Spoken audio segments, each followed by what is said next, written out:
Ieri, lunedì 29 gennaio alle 11, il presidente della Regione Veneto Luca Zaia ha partecipato alla cerimonia di commemorazione del Giorno della Memoria a Venezia, precisamente in campo del Ghetto Nuovo, in solidarietà con la comunità ebraica.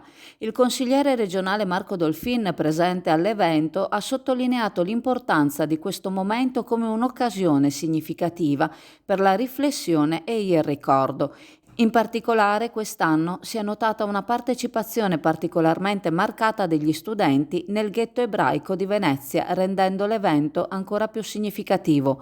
Durante la cerimonia alla quale hanno presenziato autorità il presidente della comunità ebraica lagunare Dario Calimani, il rabbino capo Alberto Sermoneta e il presidente del Veneto Luca Zaia, si è fatto memoria della tragedia della Shoah. Si è ricordato chi è stato vittima di questo orrore e l'importanza di evitare che simili tragedie si ripetano.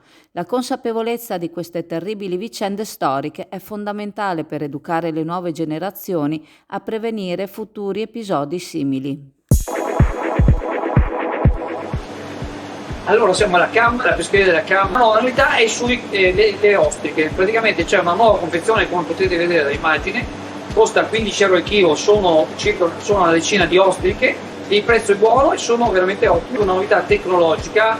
Aprire le ostriche non è facilissimo, queste invece sono preparate, cioè praticamente hanno fatto un sistema in cui c'è una parte dell'ostrica che è stata già lavorata, c'è un prodotto organico, quindi assolutamente che non dà nessun problema, e all'interno di ogni confezione c'è un vero e proprio piccolo bisturi che, come potete vedere, rende facilissima l'apertura dell'ostica.